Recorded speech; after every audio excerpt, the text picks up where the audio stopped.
L'histoire que je vous raconte se produit la nuit du 3 juillet 2015.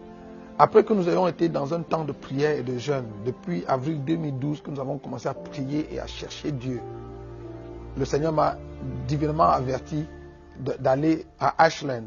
Ashland, c'est un camp de prière qui se trouve aux États-Unis, en Virginie. Et je n'avais jamais été à cet endroit, je ne connaissais même pas cet endroit, je n'avais jamais entendu parler. Même comme j'avais été déjà aux États-Unis plusieurs fois, et même en Virginie plusieurs fois, le Seigneur, par son esprit, m'a demandé d'aller à cet endroit parce qu'il voulait me parler. J'ai pris des renseignements et je me suis retrouvé à cet endroit. Et cette nuit donc, du 3 juillet, pendant que nous étions dans le tabernacle, le soir, à l'heure de la prière et l'adoration, je me suis entendu dire une prière que je n'avais pas préméditée. Et la prière c'était une prière d'enfant. Et je me suis entendu dire, Seigneur, depuis que je marche avec toi et depuis que je te sers, tu ne m'as jamais fait voir où tu habites. Et dès que j'ai dit cette parole, j'ai été enlevé en esprit. Je me suis écroulé à l'hôtel où j'étais tenu et je me suis retrouvé en train de marcher avec un ange qui me conduisait. Nous montions des marches, nous avions comme un escalier devant nous et nous montions des marches. Et nous sommes montés bien haut et nous sommes arrivés devant un grand portail blanc. L'ange qui me conduisait, quand il s'est approché du portail, comme devant une porte automatique, la porte s'est ouverte, l'ange est entré et je suis entré après lui et le portail s'est refermé derrière moi. C'est quand je suis entré quand le portail s'est refermé derrière moi que je me suis rendu compte que j'étais en train d'entrer au ciel. Ce soir-là, nous avions un couple d'amis qui était venu de New York et qui était venu nous rendre visite à ce camp. Et quand je suis entré par le portail, le Seigneur a ouvert les yeux de son épouse, de l'épouse de cet ami, et elle m'a vu entrer dans le ciel et elle a dit à mon épouse, je viens de voir ton mari entrer dans le ciel. Donc, c'est comme ça que l'histoire commence. Je me retrouve donc dans le ciel, sur cette rue pavée d'or. Frère, quand la Bible dit que les rues au ciel sont pavées d'or, ce n'est pas une figure de style, ce n'est pas juste une façon de parler, c'est la vérité. Je me suis retrouvé sur cette rue et je marchais avec l'ange qui me conduisait. Ce qui est intéressant, c'est que nous ne marchions pas comme on marche sur la terre, en faisant 1, 2, en soulevant les pas. J'avais l'impression qu'il y avait sous mes pieds un tapis roulant qui nous faisait glisser et on avançait. Et de part et d'autre de la rue, il y avait une belle cité, de belles maisons, de maisons tellement belles que je n'en ai jamais vues sur la terre. Même bien que j'ai voyagé un peu partout dans le monde et que j'ai visité parmi les coins les plus chics de la terre que j'ai visités, j'ai rien vu, jamais rien vu d'aussi beau. De belles maisons. La verdure, le gazon était d'un vert différent de ce que nous connaissons ici. Les fleurs étaient tellement belles qu'à l'intérieur des fleurs, vous pouviez voir la vie couler dans les fleurs. Et nous avons marché avec l'ange comme ça sur 200 mètres. J'étais curieux, je regardais de gauche à droite. Je me disais que j'allais voir des gens, mais la cité était terminée, les maisons étaient bien construites, elles étaient fermées et elles n'étaient pas habitées. Donc au bout de 200 mètres, à un moment donné, c'est comme si le tapis qui nous faisait rouler s'est arrêté. Et j'avais l'impression d'avoir en face de moi une voiture qui m'avait mis les pleins phares dans les yeux et qui m'éblouissait.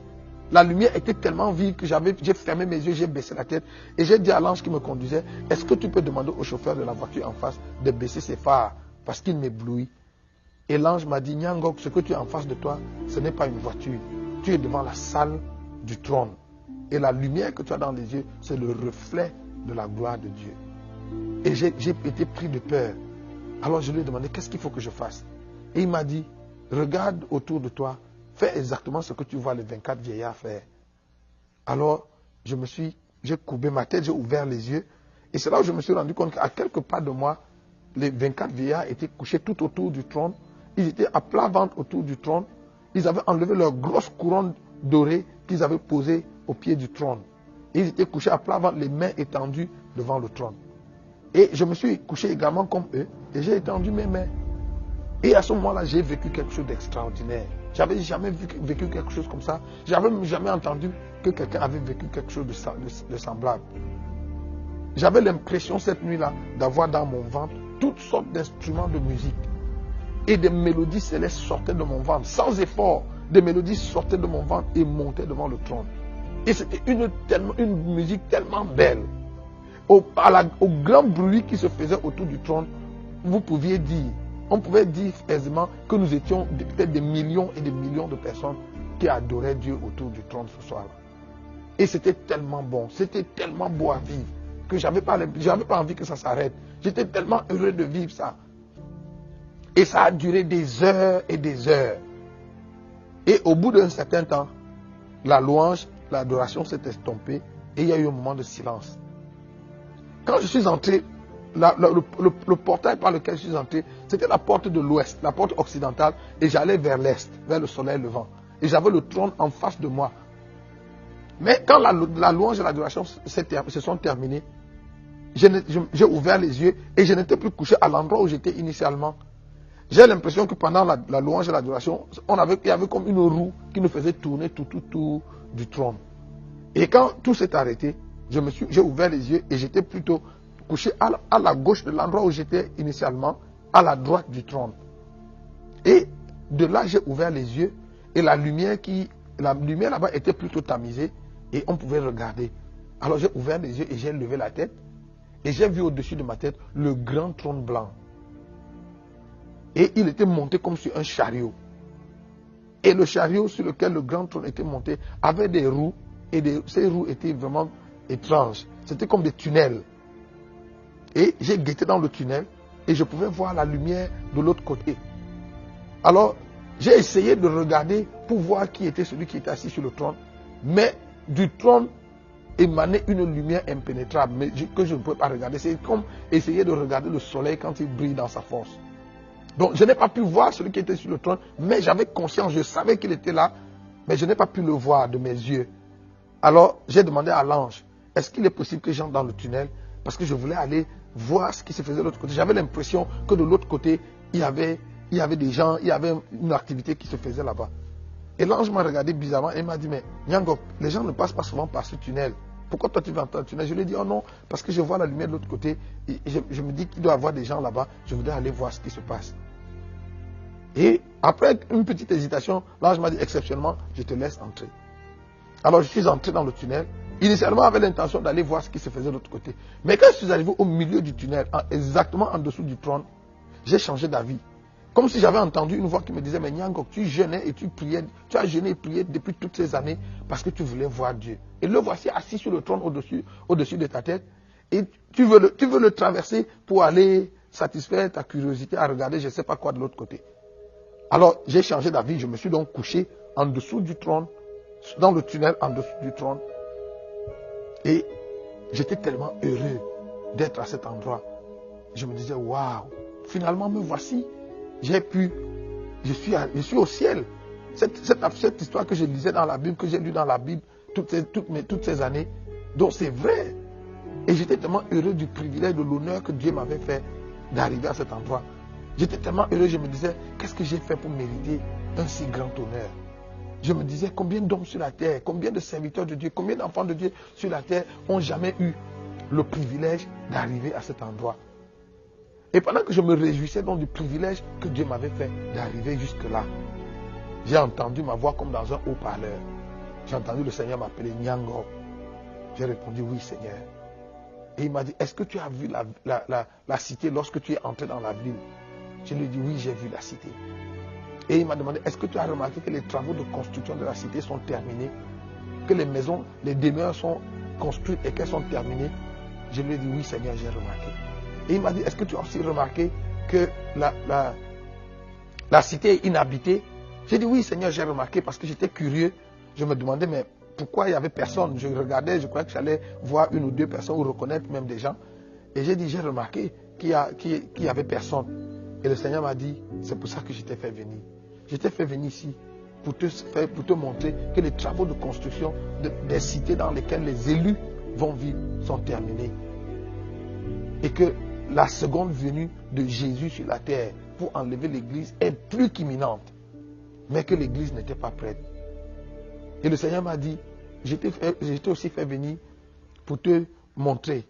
La cité que tu as vue, elle est inhabitée encore parce que ceux qui doivent occuper ces maisons sont encore sur la terre. J'ai dit oui Seigneur. Et le Seigneur m'a dit, si la trompette devait retentir aujourd'hui, un petit nombre de chrétiens seulement sur la terre seraient sauvés.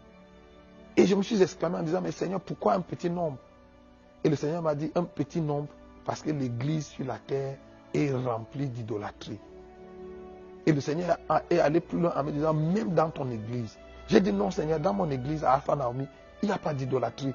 Nous n'avons pas de monument, nous n'avons pas de statue, nous ne nous prosternons pas devant un homme ou devant quoi que ce soit. Et le Seigneur m'a dit, l'idolâtrie qui est dans l'église aujourd'hui n'est pas seulement l'idolâtrie des monuments ou des statues devant lesquelles les gens se prosternent.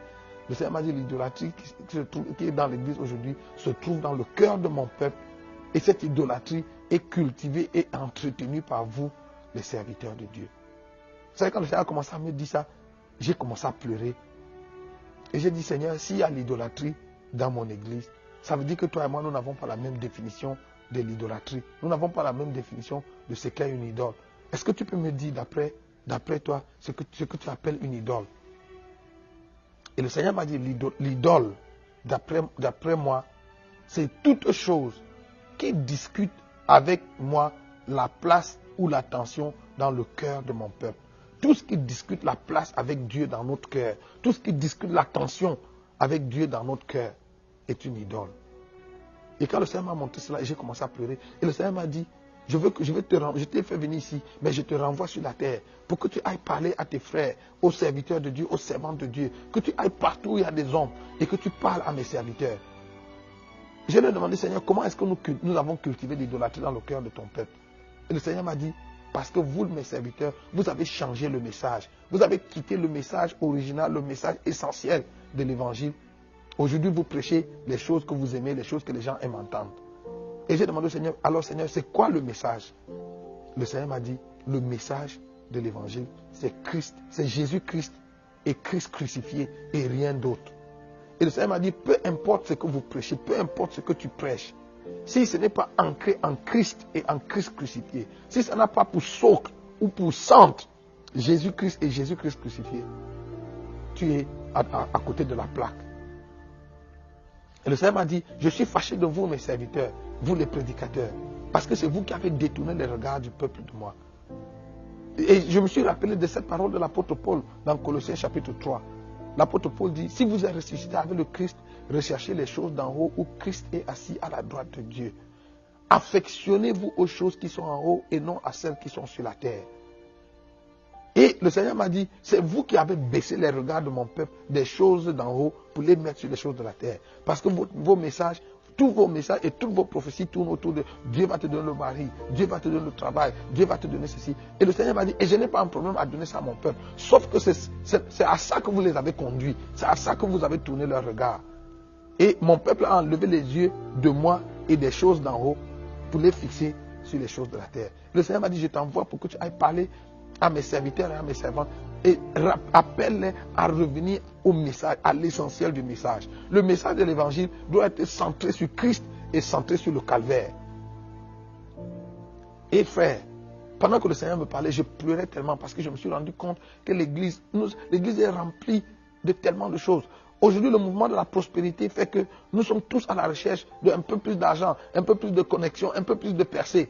Et nous avons perdu de vue le Seigneur. Et pendant que le Seigneur me disait qu'un petit nombre seulement de personnes allaient être sauvées, je me suis rappelé qu'en janvier 2014, j'avais appelé un de mes amis au Bénin qui est prophète pour le saluer et pour lui adresser les vœux de nouvel an. Et quand nous avons fini les civilités au téléphone, il a commencé à me raconter une expérience qu'il avait vécue. L'année d'avant, en 2013, il avait passé 9 mois en retraite de prière. Il s'était enfermé pour chercher Dieu. Et vers la fin de sa retraite, un soir, pendant qu'il priait, le Seigneur, il a été enlevé, il s'est retrouvé dans une transe et le Seigneur lui a montré une vision. Et le Seigneur lui a montré en vision la fin des temps.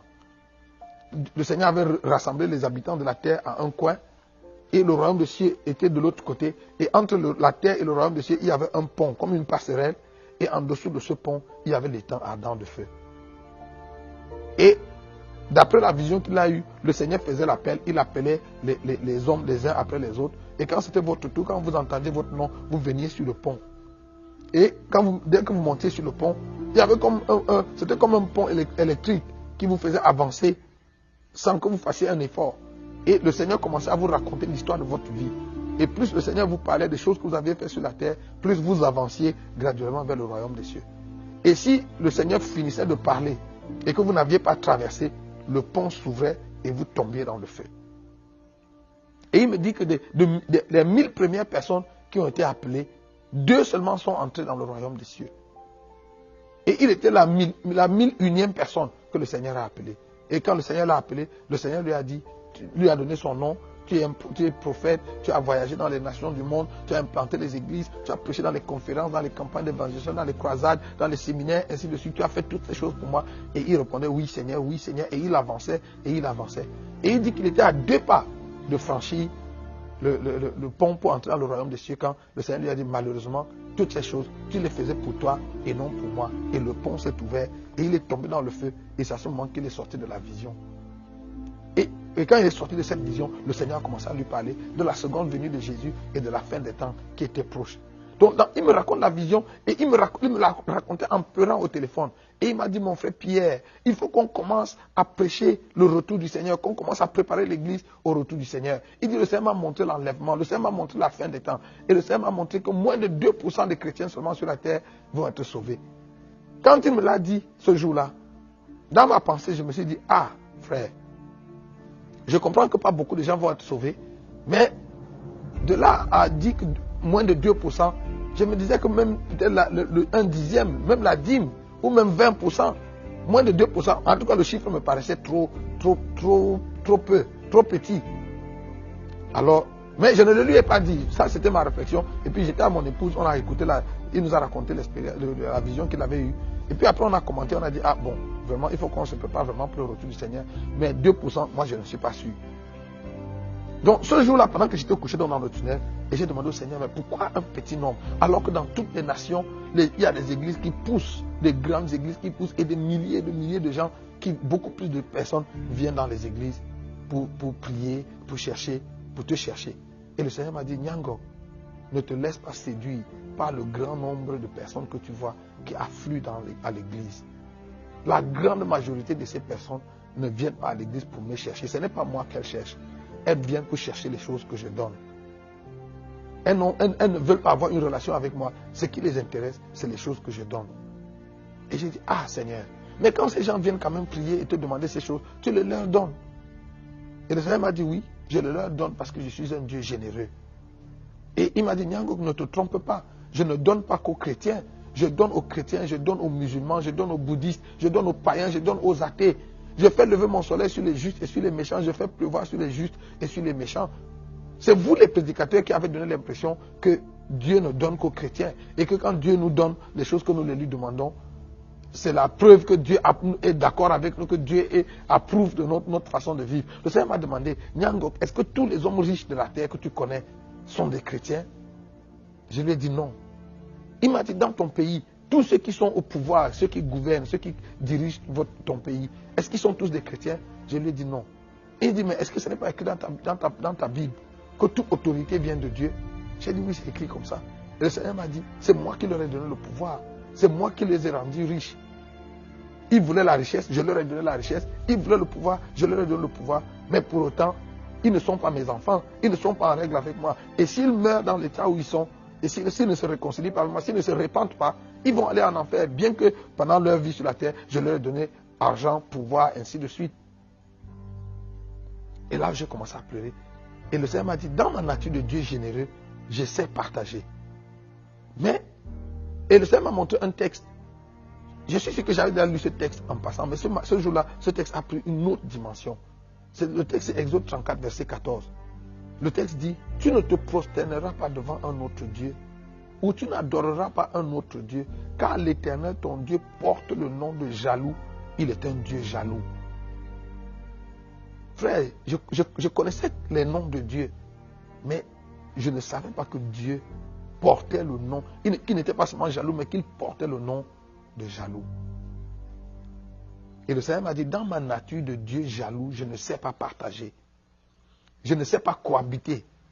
Dès qu'il y a une situation de cohabitation ou de partage dans le cœur d'un de mes enfants, entre moi et quelque chose d'autre, je cède la place à cette chose et je me retire sur la pointe des pieds. Et pendant que le Seigneur me disait cela, je comprenais pourquoi, je comprenais cette citation qu'on a souvent utilisée à l'église et qui dit, si Jésus n'est pas Seigneur de tout, il n'est pas Seigneur du tout. Vous savez, Jésus est comme un enfant capricieux. Vous connaissez les enfants capricieux ou les fils uniques. Il veut que maman lui donne tout. Si maman lui donne un beignet alors qu'il voulait avoir deux, il ne prend pas, il jette le beignet. Je me rendais compte que le Seigneur est un peu comme ça. Si vous ne lui donnez pas, Jésus ne veut pas 80% ou même 95% ou 99% de notre cœur. Il veut notre cœur à 100% et il ne veut pas le partager. Il me dit, dans ma nature de Dieu jaloux, je ne sais pas partager. Et dès qu'il y a une situation de partage, je cède la place et je me retire sur la pointe des pieds. Et pendant que le Seigneur me parlait, il m'a montré un frère que je connais, un serviteur de Dieu, qui est actif dans le ministère. Il m'a dit, regarde ce frère. Tu le connais? Non, j'ai dit oui, je le connais. Il m'a dit, regarde son cœur. Et pendant que le Seigneur me parlait, j'ai vu le frère devant moi et il était transparent à mes yeux. Et j'ai regardé dans son cœur et son cœur était rempli de toutes sortes d'ambitions, de toutes sortes de convoitises, d'envie des choses de cette terre. Son cœur était encombré de tout cela. Et le Seigneur Jésus était tenu derrière lui. Et le Seigneur m'a dit, tu as vu, son cœur est tellement plein de choses qu'il n'y a pas de place pour moi. Il y a longtemps qu'il s'est déconnecté de moi et il ne se rend même pas compte. Et le Seigneur m'a dit, je suis tenu derrière lui et depuis, je toque à la porte de son cœur, essayant de revenir. Et le Seigneur m'a dit, s'il ne se ressaisit pas et n'ouvre pas son cœur pour que je rentre, si la trompette retentit aujourd'hui et l'enlèvement se produit aujourd'hui, ce frère-là ne sera pas sauvé.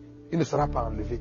Et le Seigneur m'a dit, et dans l'église, il y a de nombreuses, ils sont de milliers comme lui, qui sont à l'église, mais qui ont le cœur rempli de tellement de choses. Et le Seigneur m'a dit, en cela, Ésaïe a dit vrai, que ce peuple m'honore du bout des lèvres, mais son cœur est loin de moi. Et le Seigneur m'a demandé, Nyangok, est-ce que tu sais pourquoi Ananias et Saphira sont morts? J'ai répondu tout bêtement, oui, ils sont morts parce qu'ils ont menti au Saint-Esprit. Et le Seigneur m'a dit, fais attention, regarde encore le texte. Acte chapitre 5, verset 3. Et le texte est apparu devant moi.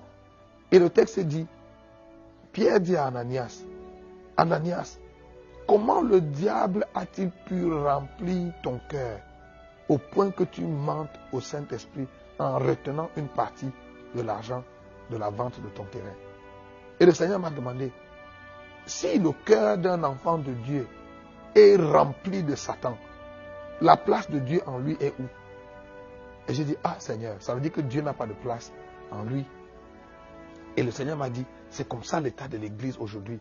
Le cœur des gens qui viennent dans nos églises est rempli de tellement d'envie. La plupart des gens qui viennent dans les églises ne viennent pas parce qu'elles veulent rencontrer Dieu. Elles viennent parce qu'elles veulent se marier, elles veulent voyager, elles veulent travailler, elles veulent avoir des enfants, elles ont des problèmes de santé, elles viennent pour être guéries. Et c'est ça qui explique même aujourd'hui que les gens vont d'église en église. Parce qu'ils cherchent la pharmacie où il y a le bon produit. Et quand ils ont trouvé le bon produit, ils l'achètent. Vous savez, à l'hôpital, quand les gens sont malades, ils vont à l'hôpital. Il n'y a personne qui habite l'hôpital. Les gens sont à l'hôpital seulement le temps qu'ils sont malades. Et dès qu'ils ont retrouvé la guérison, ils quittent, ils déménagent. Et aujourd'hui, nous voyons ce phénomène ce phénomène migratoire dans les églises. Des gens qui vont d'une église à une autre. Ce n'est pas Dieu qu'ils cherchent.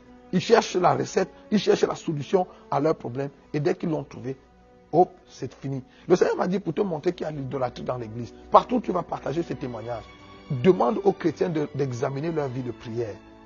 Et le Seigneur m'a dit, sur 10 choses que le chrétien moyen sur la terre demande à Dieu chaque jour, 9,5 sont les choses de la terre. 9,5 sont des choses qu'il veut pour lui-même, pour les brûler, pour les utiliser dans sa vie. Très peu. Ils sont un très petit nombre de chrétiens sur la terre qui viennent dans ma présence au quotidien parce qu'ils veulent me rencontrer, parce qu'ils veulent parler avec moi, parce qu'ils veulent communier avec moi, parce qu'ils veulent entretenir une relation avec moi. Frère, pendant que le Seigneur me parlait, je sentais le cœur de Dieu brisé. Vous savez, est-ce qu'il vous est déjà arrivé d'être amoureux, de tomber amoureux de quelqu'un ou d'aimer quelqu'un qui ne vous aime pas en retour?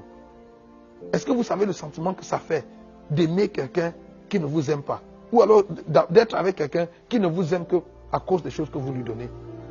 Ceux qui sont mariés savent, dans certains foyers, il y a des maris ou des femmes, des époux qui aiment leur conjoint, qui les aiment à mourir, mais leur conjoint n'a pas de temps pour eux. C'est exactement ce que l'Église fait à Dieu. Le Seigneur nous aime, il nous aime d'un amour profond, il nous aime d'un amour éternel. Mais nous ne l'aimons pas en retour. Ce que nous aimons chez lui, tout ce que nous voulons, c'est les choses qu'il nous donne. Nous voulons qu'il exauce nos prières, qu'il nous donne l'argent, qu'il nous donne le voyage, qu'il nous donne le travail, qu'il nous donne les voitures, qu'il nous donne les maisons, qu'il nous donne ces choses. Et nous n'avons presque pas de temps à passer avec lui. Nous n'avons pas de temps à lui consacrer. Et pendant que le Seigneur me parlait, je sentais son cœur brisé. Et le Seigneur m'a dit, je veux que tu ailles parler à mon église, que tu ailles ramener mon église vers moi. Et le Seigneur m'a dit, vous les prédicateurs, c'est vous qui avez éloigné le peuple de moi. Et pendant que le Seigneur me parlait, il m'a montré un prédicateur qui est en train de prêcher. Il dit, regarde ce pasteur, depuis qu'il prêche, ça fait plus de 30 minutes qu'il prêche, il ne parle pas de moi. Les regards du peuple sont tournés vers lui et non vers moi. Et pendant que je regardais dans ce frère, il était en train de prêcher.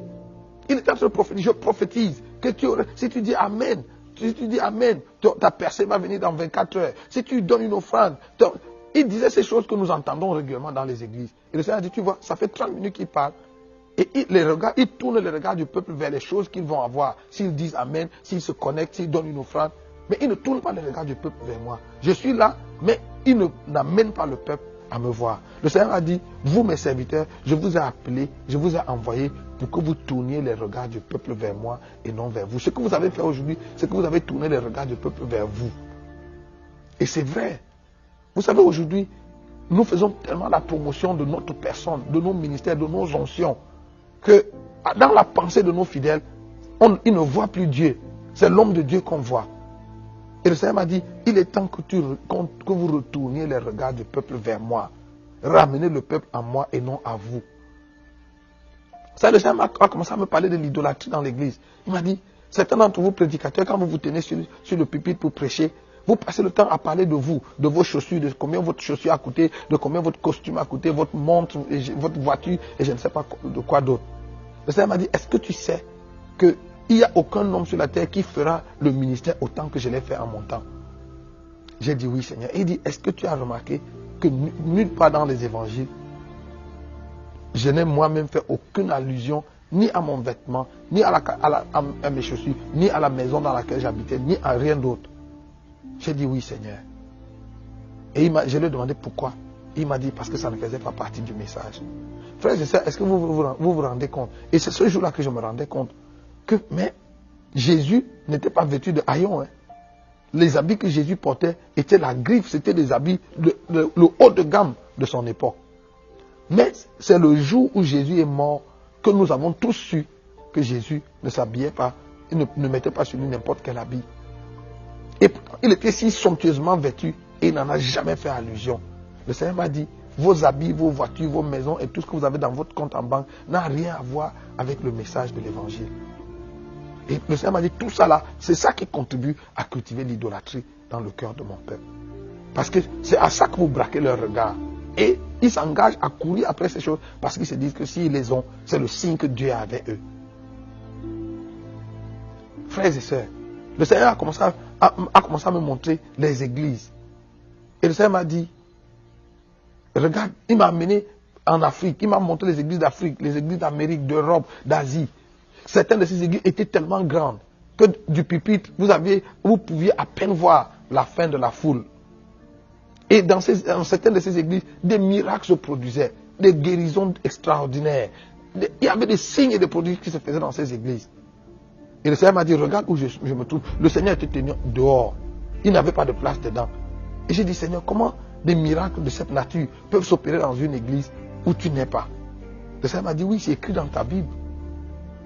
Au dernier jour, plusieurs viendront et diront, Seigneur, nous avons prophétisé en ton nom. Nous avons chassé les démons en ton nom. Nous avons guéri les malades en ton nom. Et je leur dirai, oui, vous avez fait tout cela, mais retirez-vous de moi, vous qui commettez l'iniquité, car je ne vous ai jamais connu. Le Seigneur m'a dit, c'est possible. Et il m'a dit, Nyangok, fais attention afin de ne pas être séduit. Parce qu'aujourd'hui sur la terre, il y a beaucoup d'ouvriers d'iniquité qui sont des faiseurs de miracles. Et des foules nombreuses les suivent, mais ils les conduisent à la perdition. Le Seigneur m'a dit, ce n'est pas parce qu'un homme de Dieu fait des miracles et fait des guérisons qu'il est forcément de Dieu. C'est écrit dans la Bible que plusieurs faux prophètes viendront et ils feront tellement de grands miracles qu'ils feront même descendre le feu du ciel. Et le Seigneur m'a dit, il faut que tu demandes à l'église de prier ardemment pour recevoir le don du discernement. Sinon, beaucoup de chrétiens, beaucoup d'élus vont être séduits, vont être entraînés par le mouvement de l'heure. Et le Seigneur m'a montré ces églises. Et j'ai dit, Seigneur, comment ça? Comment c'est possible? Et le Seigneur m'a dit, souviens-toi, lorsque les enfants d'Israël sont sortis d'Égypte, après la traversée de la mer Rouge, l'idolâtrie est entrée dans le camp d'Israël. Et Israël a commencé à murmurer contre Dieu et contre Moïse chaque jour, parce qu'il se souvenait des concombres et des oignons d'Égypte. Et Dieu, ils ont tellement provoqué la colère de Dieu que Dieu a juré dans sa colère que ce peuple n'entrera pas dans son repos. Et le Seigneur m'a dit, ce jour-là, quand j'ai juré que ce peuple n'entrera pas dans mon repos, je me suis retiré du camp d'Israël. Mais quand Dieu s'est retiré, frères et sœurs, il n'a pas enlevé la colonne de nuée et la colonne de feu. La colonne de nuée était les symboles, les artifices de la présence de Dieu qui les accompagnait dans le désert. Dieu a laissé les symboles de sa présence, les artifices de sa présence au milieu du camp d'Israël, mais lui-même n'était pas là. Souvenez-vous que c'est conduit par cette colonne de nuée et cette colonne de feu que les enfants d'Israël ont marché, ont tourné en rond pendant 40 années dans le désert jusqu'à ce qu'ils soient tous morts. Ils étaient dans cette présence, dans cette nuée qui symbolise la présence de Dieu, mais ils sont tous morts. Aucun d'eux n'est entré dans la terre promise. Et le Seigneur m'a dit, tu te souviens d'Élie? Dans 1 Roi chapitre 18, Élie était sur la montagne de Dieu. Et la Bible dit que Dieu a fait venir le feu. Et Élie a dit, certainement l'Éternel est dedans. Et l'Éternel n'était pas dans le feu. Et l'Éternel a fait venir le vent, a fait venir un tourbillon. Et l'Éternel n'était pas dedans. L'Éternel a même fait venir un tremblement de terre. Et l'Éternel n'était pas dedans. Ensuite, l'Éternel est venu dans une petite et douce voix. Et le Seigneur m'a dit, Nyangok, fais attention. Tu peux avoir sur la terre un ministère de feu, un ministère de tourbillon et un ministère qui provoque des tremblements de terre et rater Dieu. Tu peux avoir ce ministère, on peut avoir un ministère de feu. Aujourd'hui, nous voyons ça dans les églises. Tout le monde crie le feu de Dieu. Et on peut avoir un ministère de feu et ne pas avoir Dieu. On peut avoir un ministère puissant sur la terre et rater Dieu. Vous savez, quand j'ai vécu cette expérience, c'est là où j'ai compris l'apôtre Paul. Cet homme qui avait vu le 3e siècle, qui est allé jusqu'au 3e siècle, qui avait vu et entendu des choses qui sont difficiles pour le langage humain de reproduire. La Bible dit que Paul vivait dans une crainte. Il dit, je traite durement mon corps et je le tiens assujetti, de peur qu'après avoir prêché aux autres, je sois moi-même rejeté. Si Paul pouvait vivre avec la crainte de rater le ciel, qui sommes-nous, frères et sœurs? Vous savez, j'ai compris, quand j'ai vécu cette expérience, j'ai compris ce que l'apôtre Paul disait aux Galates. Il leur a dit, travaillez à votre salut avec crainte et tremblement. La question du salut de nos âmes est une question fondamentale, frères et sœurs. On ne peut pas badiner avec, on ne peut pas jouer avec. Vous savez, l'apôtre Paul, qui a vécu ces grandes expériences, avait une crainte dans son cœur. La crainte de ne pas rater le ciel. Le Seigneur a continué de me parler et à me montrer l'état de l'église, à me montrer l'idolâtrie dans l'église. Il m'a dit, regarde comment l'idolâtrie se manifeste dans l'église. Quand les chrétiens viennent à l'église et que c'est le moment des offrandes, chacun de nous met sa main dans sa poche et sort un billet de banque, $1, $5, $10 ou 1000 francs, 5000, quelle que soit la monnaie qu'on utilise. On prend une certaine quantité d'argent qu'on met dans le panier d'offrande. C'est notre offrande à Dieu. Mais si pendant le même culte, un prophète commence à prophétiser sur la vie des gens, les mêmes personnes qui venaient de donner à Dieu $1 ou 1000 francs ou 5000 vont rentrer dans leur poche et sortir une somme importante d'argent pour aller mettre sur l'autel pour se connecter à la prophétie. Le Seigneur m'a dit ça, c'est l'idolâtrie. Parce que quand il faut donner à Dieu, quand il faut donner par amour pour Dieu, nous lui donnons les jetons, nous lui donnons la monnaie que nous avons dans nos poches, nous lui donnons les restes. Mais quand il faut donner pour nous-mêmes, pour notre percée, pour notre miracle, nous faisons la vraie, nous donnons des vraies offrandes. Le Seigneur m'a dit ça, c'est l'idolâtrie. Le Seigneur m'a dit, regarde l'idolâtrie dans l'église. Regarde tous ceux qui sont des travailleurs, fonctionnaires, élèves et étudiants à l'église.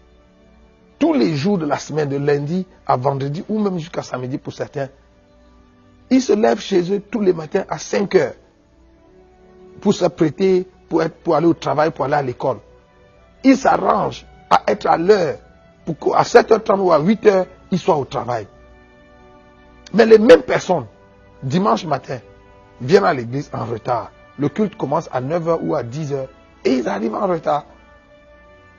Et le Seigneur m'a dit, ça aussi c'est de l'idolâtrie. J'ai dit, Seigneur, comment ça? Le Seigneur m'a dit, parce que ces frères ne voient pas que c'est moi la source de leur vie. C'est pour ça qu'ils donnent plus d'attention à leur travail, parce qu'ils pensent que leur travail, c'est ça qui est la source de leur vie. Que leur vie dépend, leur suivi dépend de leur travail, de leurs études, ainsi de suite, et pas de moi. C'est ça quand le Seigneur m'a dit ça, j'ai dit à mes enfants, vous voyez, même vous êtes menacés par l'idolâtrie. Parce que mes enfants, des plus grands aux plus petits, tous les jours, de lundi à vendredi, c'est à 5 heures que tout le monde se réveille. le temps de se laver, de prendre rapidement le petit déjeuner et de prier pour aller à l'école. Si pendant la dévotion matinale, j'essaye même de rallonger de 2 ou de 5 minutes, ils commencent à s'agiter parce qu'ils ne veulent pas être en retard. Et je leur dis, vous voyez, mais dimanche matin, pour vous réveiller le matin, il faut qu'on maman crie, qu'on bavarde. J'ai dit, ça c'est l'idolâtrie. Vous êtes guettés, vous aussi l'idolâtrie vous guette. Donc le Seigneur a commencé à me montrer tellement de cas d'idolâtrie dans l'église. Et c'était tellement vrai. C'était tellement vrai. Et le Seigneur m'a dit, la plupart d'entre nous, chrétiens à l'église, nous sommes pleins d'ambition. Le Seigneur m'a dit, il y a 2 types de chrétiens et 2 types de serviteurs de Dieu sur la terre. Ceux qui servent Dieu et ceux qui se servent de Dieu. Et le deuxième groupe, ceux qui se servent de Dieu, sont les plus nombreux. Vous savez, pour la plupart des chrétiens aujourd'hui, Dieu n'est pas notre objectif, Dieu n'est pas notre fin. Dieu est le moyen, l'outil que nous utilisons pour arriver à notre fin, pour obtenir ce que nous voulons. Et ça, c'est l'idolâtrie. Frère, Dieu doit être notre fin. La raison de notre amour, l'objet de notre attention doit être Dieu. Pas les choses que Dieu donne. La Bible dit, dans Luc chapitre 12, le verset 29 à 31, Jésus a dit, ne vous inquiétez pas de ce dont vous serez vêtus, de ce que vous mangerez, de là où vous habiterez. Car votre Père céleste sait que vous avez besoin de ces choses. Toutes ces choses, ce sont les païens du monde qui les recherchent. Le Seigneur m'a dit, tout évangile qui vise à satisfaire les besoins des hommes, c'est du paganisme. Vous savez, notre devoir en tant que serviteur de Dieu, ce n'est pas de pouvoir aux besoins des gens, de satisfaire les besoins des gens. Notre devoir en tant que serviteur de Dieu, c'est de conduire les gens à Dieu. Et c'est Dieu qui, en retour, pourvoit leurs besoins. Donc l'objet de nos recherches ne doit pas être de chercher le mari, le travail, ainsi de suite. Nous devons être engagés à chercher Dieu, à aimer Dieu, à nous attacher à Dieu. Et il a fait la promesse que si nous cherchons le royaume de Dieu et sa justice, toutes les autres choses pour lesquelles les autres meurent, pour les avoir, il nous les donnera gratuitement. Vous savez, parlant des miracles dans l'église, le Seigneur m'a dit, tu as vu Judas, il faisait partie des 70 quand Jésus les a envoyés avec le pouvoir de guérir les malades et d'opérer les miracles. Judas était parmi les gens qui sont revenus et ont dit, Seigneur, oh, même les démons nous étaient soumis en ton nom. Et Jésus leur a dit, ne vous réjouissez pas de ce que les démons vous soient soumis. Réjouissez-vous plutôt de ce que vos noms soient inscrits dans le livre de vie. Le Seigneur m'a dit, je leur ai dit parce que même les ouvriers d'iniquité peuvent faire les miracles, peuvent faire que les démons se soumettent. Et Judas était parmi les disciples de Jésus, dans les mains de qui le pain s'est multiplié. Vous vous souvenez, Jésus, quand il a nourri les foules, il a béni le pain, l'a donné à ses disciples. Et c'est pendant que les disciples partageaient le pain que le pain s'est multiplié. Même dans les mains de Judas, le pain s'est multiplié. Et le Seigneur m'a dit, Judas, c'est écrit dans ta Bible, il est connu comme le fils de la perdition. Et même dans l'évangile de Jean au chapitre 13, le Seigneur Jésus l'a appelé un démon. Mais Judas, malgré son statut de fils de perdition et son statut de démon, a fait les miracles. Donc le Seigneur m'a dit, ne te laisse pas séduire par les miracles. Demande à l'église de prier pour avoir le discernement. Frère, voilà le message que le Seigneur m'a donné. Le Seigneur m'a dit, je te renvoie pour que tu ailles parler à l'église. Que tu ailles demander à l'église de se préparer parce que la seconde venue de Jésus est plus qu'imminente. Frère, alors que je vous parle, je ne sais pas quel jour le Seigneur vient. Je ne sais même pas en quelle année. Je ne sais pas combien de temps il nous reste. Mais la seule chose que je sais, c'est que les signes de son avènement se sont multipliés autour de nous. Si vous regardez autour de nous, regardez la société telle qu'elle va. Tout le monde peut dire, même sans être prophète, que nous vivons vraiment la fin des temps. Je vous annonce, frère, que le Seigneur est à la porte.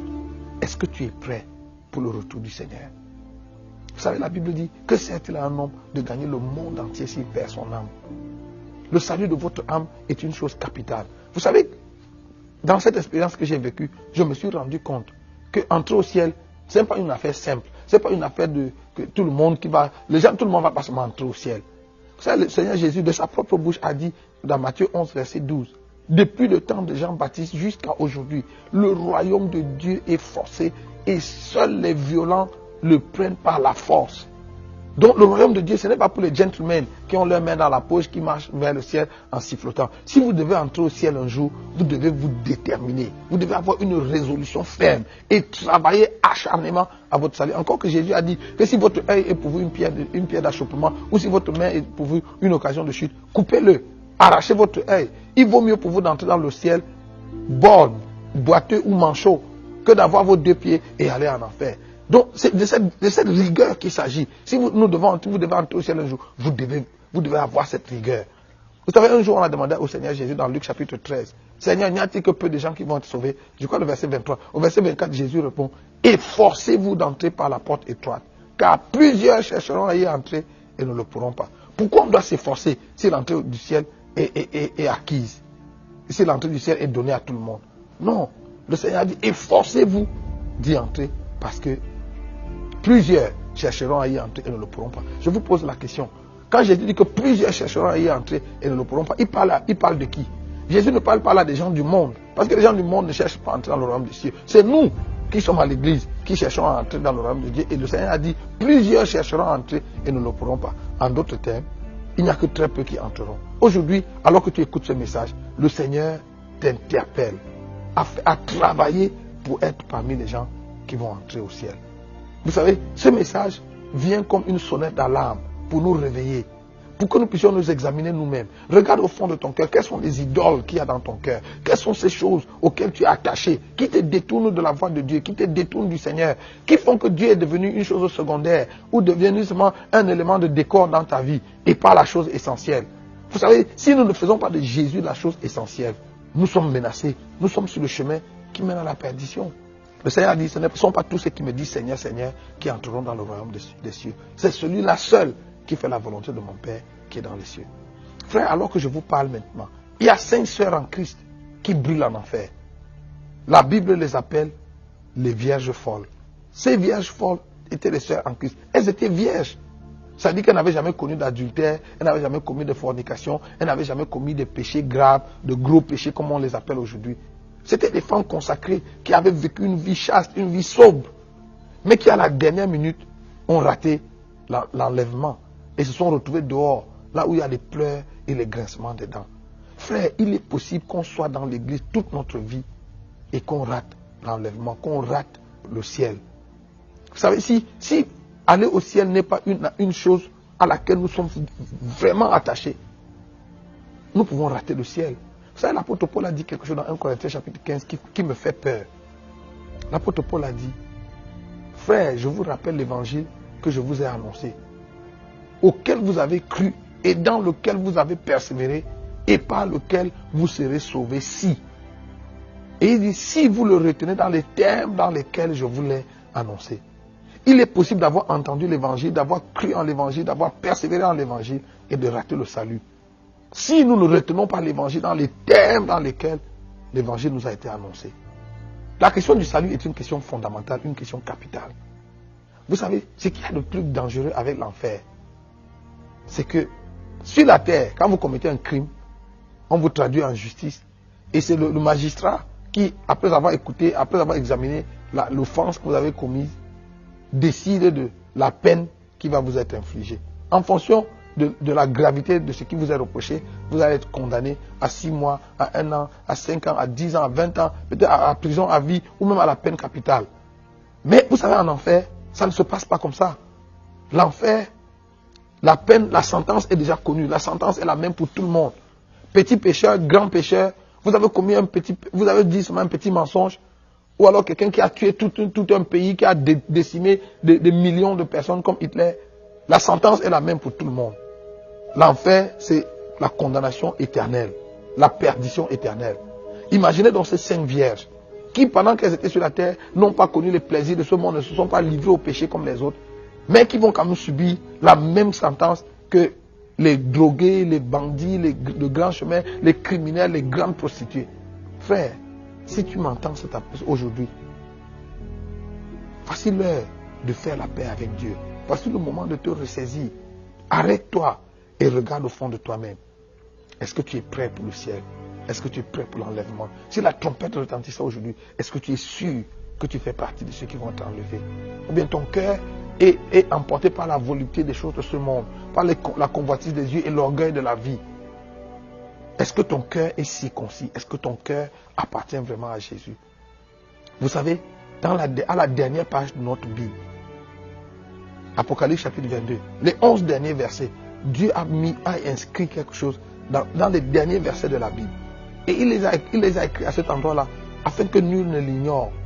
Le Seigneur a dit que celui qui est saint se sanctifie davantage. Et que celui qui est juste soit encore plus juste. Mais celui qui pêche, qu'il pêche davantage. Vous savez, le Seigneur nous donne la liberté. Écoute-moi frère, si tu es à l'église et tu n'as pas pour objectif premier d'aller au ciel et de vivre, de passer l'éternité avec Dieu, tu perds ton temps. Autant mieux aller dans le monde. La Bible te donne la permission d'aller dans le monde et de vivre dans le monde. Vis dans le monde, vis 100 à l'heure. Fais ce que tout le monde fait. Vas-y là dehors, couche avec tous les hommes, toutes les femmes, couche même avec les animaux comme on voit aujourd'hui. Bois tout ce qu'il y a à boire, les liqueurs, les alcools, les vins, prends même la drogue, fais tout ce qu'il y a là. Parce que la sentence sera la même au bout du compte. Mais si tu es résolu d'aller au ciel, frère, je te lance un appel. Engage-toi. Peut-être que tu m'écoutes aujourd'hui et tu n'es pas né de nouveau. Tu n'as pas reçu Jésus comme ton Seigneur et ton Sauveur personnel. Je voudrais te donner l'occasion de recevoir Jésus, d'inviter Jésus dans ta vie. Ce n'est pas par un hasard. Tu n'es pas seulement tombé sur cette chaîne par hasard. Tu ne regardes pas, tu n'écoutes pas ce message à ce moment par hasard. Dieu a voulu que tu écoutes ce message parce qu'il voulait que tu fasses partie de ceux qui vont être sauvés, de la minorité qui va être sauvée. Je te lance cet appel. Si tu n'as pas reçu Jésus dans ton cœur comme ton Seigneur et ton Sauveur, voici l'occasion de le faire. Et pour recevoir Jésus dans ton cœur comme ton Seigneur et ton Sauveur, tu n'as pas besoin, il n'y a pas de formule. La seule chose que tu dois faire, la Bible dit, quiconque invoquera le nom du Seigneur sera sauvé. La seule chose que tu dois faire, c'est d'invoquer le nom du Seigneur en toute vérité et en toute sincérité. Si tu ouvres ton cœur maintenant et tu dis à Jésus, Seigneur Jésus, viens dans ma vie et sauve-moi. C'est tout ce que tu dois dire du fond de ton cœur et Jésus va venir dans ta vie et tu vas être sauvé. Mais pour toi qui es chrétien et qui est un pied dedans, un pied dehors, ou qui est à l'église, mais qui a le cœur, ton cœur a été emporté par les plaisirs de ce monde, à la recherche du travail, du mariage et je ne sais pas quoi. Je te lance l'appel. Ouvre ton cœur. Laisse le Seigneur Jésus circoncire ton cœur. Laisse le Seigneur Jésus nettoyer ton cœur. Enlève toi-même les idoles de ton cœur et jette-les dans le feu. À la fin de mon entretien avec le Seigneur, je lui ai posé la question, Seigneur, maintenant que tu m'as fait la grâce de venir jusqu'ici, est-ce que tu peux me montrer dans mon cœur quelles sont les idoles qu'il y a qui peuvent m'empêcher de venir vivre ici éternellement? Et le Seigneur m'a dit, Nyangok, s'il y a encore quelque chose sur la terre qui t'impressionne, cette chose est une idole. S'il y a encore quelque chose sur la terre que tu dois avoir à tout prix, que tu dois faire à tout prix, ou un endroit où tu dois aller à tout prix, toutes ces choses-là sont des idoles. Voilà la dernière chose que le Seigneur m'a dit. Et l'entretien s'est terminé et je me suis retrouvé sur la terre. J'ai été enlevé ce jour-là, il était 20 h exactement à l'horloge de l'église. Et je suis revenu sur la terre à 3 h le matin. Ce que j'essaie de vous dire en quelques minutes a duré 7 heures d'horloge. Et pendant les 7 heures, le Seigneur m'a parlé non-stop. J'ai tellement pleuré. Vous savez, quand je suis revenu dans mon corps sur la terre, j'étais couché. On m'avait transporté de l'église et mon épouse m'avait ramené dans la chambre, aidé par les amis. Et j'étais couché sur le lit et mon oreiller, l'oreiller sur lequel j'avais posé ma tête, était trempé de larmes. J'avais tellement pleuré. J'avais tellement pleuré parce que je me rendais compte, non seulement de la condition générale de l'église, mais je me rendais compte qu'on peut avoir été en Christ toute sa vie. Comme moi j'ai accepté Jésus, j'avais 16, 17 ans. On peut avoir été en Christ toute sa vie et rater l'enlèvement le moment venu. Et j'avais tellement pleuré. Le Seigneur m'a dit, s'il y a encore quelque chose qui t'impressionne. Aujourd'hui dans l'église, nous avons des gens qui doivent se marier à tout prix, qui doivent voyager à tout prix, qui doivent construire leur maison à tout prix, qui doivent faire tellement de choses à tout prix. Frère, tout ça c'est de l'idolâtrie. Vous savez, notre objectif doit être d'aimer Jésus et de marcher avec Jésus et de vivre avec Jésus et d'aller être avec Jésus au ciel. Si chemin faisant, il nous donne des voitures, il nous donne un mari, il nous donne une épouse, il nous donne des enfants, il nous donne l'argent, il nous donne ci ou ça, c'est bien. Mais s'il ne nous les donne pas, notre objectif ne change pas. Nous avons notre pensée résolue d'aller vivre avec Dieu au ciel. Vous savez, un jour, j'ai partagé ce message dans une conférence, dans une grande conférence au Cameroun. Et après ça, un pasteur est venu me voir pour me dire qu'il n'était pas d'accord avec le message que je prêche. Et parce que d'après lui, ce message ne vient pas de Dieu. Je lui ai dit, en tout cas, tu n'es pas obligé d'être d'accord. Mais je lui ai dit, si je te posais la question, pourquoi tu n'es pas d'accord, que me dirais-tu? Quelles sont tes raisons? Il me dit 2 raisons principales. La première raison, c'est que ce message fait peur aux gens. Quand les gens l'écoutent, ce message suscite la peur en les gens. Et pourtant, la Bible dit que Dieu ne nous a pas donné un esprit de peur. Et je lui ai dit, pasteur, si vous êtes vraiment chrétien, et on vous annonce que Jésus va revenir dans les 2 heures qui suivent, et ça ne suscite pas vous un sentiment de peur, ça ne vous pousse pas à vous arrêter un moment et à vous examiner, à scruter votre vie pour voir si vous êtes en règle. C'est qu'il y a longtemps, vous êtes déjà en enfer, vous êtes déjà perdu il y a longtemps. En tout cas, moi je pense qu'un chrétien normal, si on lui dit, s'il écoute un message comme celui-ci qui annonce que Jésus revient, ça devait susciter un sentiment, pas de peur, mais de crainte. La crainte de Dieu doit s'emparer de nous en nous disant, est-ce que je suis prêt pour le retour du Seigneur? Surtout que le Seigneur Jésus a dit, quand le Fils de l'homme reviendra, trouvera-t-il la foi sur la terre? C'est une question grave. Et je lui ai demandé, quelle est ta deuxième raison? Il dit, sa deuxième raison de penser que ce message ne vient pas de Dieu, c'est parce que le pourcentage qu'on annonce, le pourcentage des gens qui vont être sauvés qu'on annonce est trop petit. Je lui ai dit, frère, tu sais quoi, moi, le Seigneur ne m'a pas donné un pourcentage, le Seigneur ne m'a pas donné un chiffre. Mais, si je devais même me référer aux Saintes Écritures, aujourd'hui, je suis convaincu que les 2% que mon ami a annoncé sont même un chiffre plus grand, sont même un pourcentage très grand. Pourquoi? 2 choses. Dans l'Ancien Testament, Moïse a sorti environ 3 millions d'hommes d'Égypte. Et des 3 millions qui sont sortis d'Égypte avec Moïse, 2 seulement sont entrés. Si vous avez une congrégation de 3 millions de personnes et 2 seulement arrivent à la terre promise, c'est quel pourcentage? C'est 0,00000. Et dans le Nouveau Testament, un jour on a posé la question à Jésus sur la fin des temps et l'avènement du Fils de l'homme. Il a dit, il en sera de l'avènement du Fils de l'homme comme il en était au jour de Noé. Et au jour de Noé, la Bible dit que les gens mangeaient, buvaient, se mariaient et mariaient leurs enfants. C'est ce qui se passe aujourd'hui. Le mariage a pris une place tellement prépondérante dans l'église aujourd'hui que beaucoup de chrétiens sont prêts de compromettre leur foi parce qu'ils veulent se marier. Et regarde, au jour de Noé, 8 personnes seulement ont été sauvées. 8 personnes seulement sont entrées dans l'arche. Le reste de la création de l'époque de Noé, hommes et animaux, a péri. Je ne sais pas combien d'hommes il y avait sur la terre au temps de Noé. Mais si Dieu a sauvé 8 personnes, supposons qu'il y avait 100 millions de personnes sur la terre à cette époque. Même si on prend seulement 5 millions de personnes ou 10 millions de personnes, et que sur les 10 millions qu'il y avait sur la terre au jour de Noé, 8 seulement ont été sauvés. C'est quel pourcentage? Et le bon Dieu, assis au ciel, a vu toute la création de l'époque décimée par les eaux. Et il n'a rien fait pour les sauver parce que la porte du salut s'était refermée dans l'arche. Donc au jour d'aujourd'hui, je suis même convaincu que 2% c'est un chiffre très grand. C'est pour ça qu'il faut que tu t'efforces, frère, de faire partie de la petite minorité qui va être sauvée. En fait, la raison pour laquelle le Seigneur m'a renvoyé, et je vous annonce, je vous dis, frère, le ciel est tellement beau que chaque fois qu'on y entre, personne n'a envie de sortir. Ce jour-là, le Seigneur a dû me forcer de rentrer. Vous savez, quand je suis entré au ciel, c'était tellement beau que j'avais pas envie de revenir. Oui, je pensais à ma femme, je pensais à mes enfants, je pensais à tout ce que j'avais ici sur la terre. Mais ça n'avait rien, aucune commune mesure. On ne pouvait pas comparer ça à la gloire du ciel. En fait, quand le Seigneur m'a dit, je te renvoie, je lui ai dit, non Seigneur, moi je veux rester ici, je ne veux plus partir. Le Seigneur m'a dit, il faut que tu retournes parce que ta mission n'est pas terminée. Donc aujourd'hui, je voudrais lancer cet appel. Toi qui m'écoutes, que ce soit que tu sois en train de regarder ça à la télé, dans ton ordinateur, ou même que ce soit en audio, que tu l'entends dans une radio, je voudrais te donner l'occasion. Tu as écouté ce message et il a interpellé ton cœur. Le Seigneur t'a interpellé par ses paroles. Et tu veux naître de nouveau. Tu veux être réconcilié avec Dieu. Je vais prier avec toi. Pose ta main sur ton cœur et invite Jésus. Dis simplement, Seigneur Jésus, viens dans ma vie. Sauve-moi maintenant.